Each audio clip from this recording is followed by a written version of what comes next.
আজি কোনোবাই আমাক মাছ নিদো বুলি কৈছে, কাইলৈ ক'ব আমি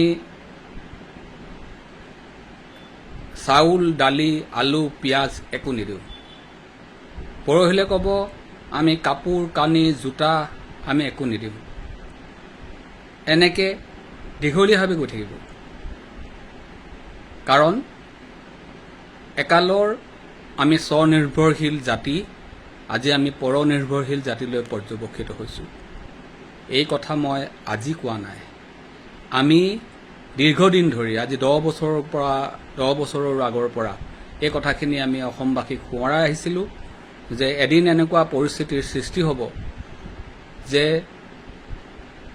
বাহিৰৰ পৰা আমাৰ যি প্ৰায় 100% নিত্য প্ৰয়োজনীয় সামগ্ৰী বাহিৰৰ পৰা আহে, এই সামগ্ৰীবিলাক যদি বাহিৰৰ পৰা অহাটো বন্ধ হৈ যায়, তেতিয়াহ'লে আমি কি খাম, কি পিন্ধিম, আমি কেনেকৈ ঘৰ সাজিম, আমি একেবাৰে এক উপায়হীন অৱস্থালৈ গতি কৰিম। গতিকে অসমীয়া জাতি ইমান পৰনিৰ্ভৰশীল কাহানিও নাছিল। এটা সময়ত অসমত সকলো বস্তু উভৈনদী আছিল। অন্ন বস্ত্ৰ বাসস্থানৰ বাবে অসমবাসীয়ে কেতিয়াও চিন্তা কৰিব লগা হোৱা নাছিল। অসমীয়া মানুহ এলেহুৱা, এইটো এটা কেৱল প্ৰচাৰিত মিথ। অসমীয়া মানুহ কোনো কালে এলেহুৱা নাছিল। অসমীয়া মানুহে কঠোৰ পৰিশ্ৰম কৰি খেতি বাতি কৰিছিল, মোগলক 17 বাৰকৈ ভেটিছিল। অসমীয়া জাতিৰ যি স্বাভিমান, যি স্বাধীনতা, সেয়া ৰক্ষা কৰিছিল। আনকি মোগল সেনাৰ সেনাপতিয়েও স্বীকাৰ কৰিবলৈ বাধ্য হৈছিল যে অসমীয়া সেনাই, একেজন সেনাই নাও চলাব পাৰে, কাঁড় মাৰিব পাৰে, প্ৰয়োজনত সকলো কৰিব পাৰে। এনেকুৱা এটা স্বাৱলম্বী, কষ্টসহিষ্ণু, পৰিশ্ৰমী জাতি আজি পৰনিৰ্ভৰশীল জাতিলৈ পৰ্যবেক্ষিত হৈছে। এতিয়া সকলোৱে আমাক ধমকি দিব পৰা হ'ব যে আমি তহঁতক খাবলৈ একো নিদিওঁ, কি কৰিবি কৰ।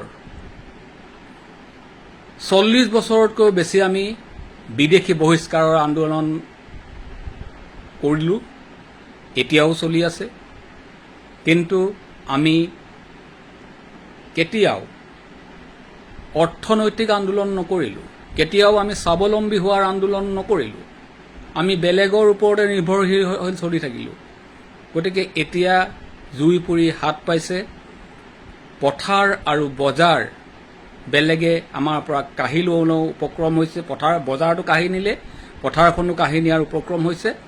এনে অৱস্থাত আমি এতিয়া সজাগ সচেতন হৈ আত্ম উপলব্ধি কৰি পুনৰ আমি এটা কৰ্মঠ জাতি হিচাপে, এটা কৰ্ম সংস্কৃতিৰ মাজলৈ আমি সকলো আগবাঢ়ি যাব লাগিব। পথাৰ আৰু বজাৰ আমাৰ দখলত ৰাখিব লাগিব। আমি আমাক প্ৰয়োজনীয় সকলো নিত্য ব্যৱহাৰ্য খাদ্য সামগ্ৰী আমি নিজে উৎপাদন কৰিব লাগিব, যাতে অন্তত নাখাই আমি নমৰোঁ। আমাৰ মানুহে নিজৰ কাপোৰ নিজে বৈ লৈছিল, নিজৰ গৃহ নিৰ্মাণ সামগ্ৰী আমাৰ নিজৰ ৰাজ্যখনতে উপলব্ধ আছিল। গতিকে এনেকুৱা এটা পৰিৱেশ পৰিস্থিতি থকাৰ পিছতো আজি আমি সকলো দিশত পৰনিৰ্ভৰশীল থকাটো আমাৰ কাৰণে এটা মাৰাত্মক বিপদজনক কথা হৈছে। গতিকে এয়া এটা সতৰ্কবাণী। আমাক কোনোবাই মাছ নিদিওঁ কৈছে, কোনোবাই চাউল নিদিওঁ বুলি ক'ব, কোনোবাই দালি নিদিওঁ বুলি ক'ব। গতিকে আমি যাতে আমাৰ খাদ্য সামগ্ৰীসমূহ আমি নিজে উৎপাদন কৰি ল'ব পাৰোঁ, আমি পথাৰখন যাতে আকৌ সেউজীয়া কৰিব পাৰোঁ, আমাৰ যাতে পুখুৰীবিলাক, যিবিলাক আগৰ পৰাই আমাৰ পৰম্পৰাগতভাৱে সকলোৰে এটা এটা পুখুৰী আছিলে, য'ত আমি মাছ উৎপাদন কৰিছিলোঁ, হাঁহ উৎপাদন কৰিছিলোঁ, আমি আকৌ তেনেকুৱা এটা অৱস্থালৈ যাতে আমি নিজকে ঘূৰাই লৈ যাব পাৰোঁ।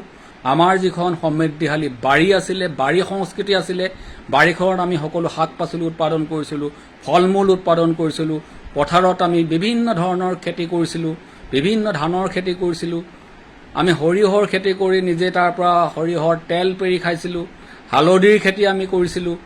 আদাৰ খেতি আমি কৰিছিলোঁ, আমি সকলো আমাৰ প্ৰয়োজনীয় বস্তু আমি নিজে খেতি কৰি লৈছিলোঁ, আমি উৎপাদন কৰি লৈছিলোঁ। গতিকে এই অৱস্থালৈ আমি আকৌ ঘূৰি যাব পাৰোঁ। আমাৰ ইচ্ছাটোৱে মূল কথা। বজাৰখন তেতিয়া আমাৰ হাতলৈ আহিব। বাহিৰৰ পৰা যেতিয়া বস্তু নাহিব, আমি যেতিয়া বস্তুবিলাক উৎপাদন কৰিম, তেতিয়াই বজাৰখন আমাৰ হাতলৈ আহিব।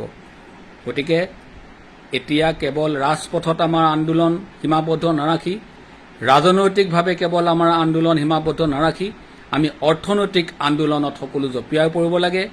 কৰ্ম সংস্কৃতিক আমাৰ সাৰথি হিচাপে ল'ব লাগে আৰু মনত উদ্যম আমি বান্ধি লৈ আমি আগবাঢ়ি আহিব লাগে। এয়াই সময়ৰ দাবী। এই সময়ৰ দাবীক যদি আমি উপেক্ষা কৰোঁ, তেতিয়াহ'লে আমাৰ বাবে ইয়াতকৈও ভয়ানক বিপদ আহিব।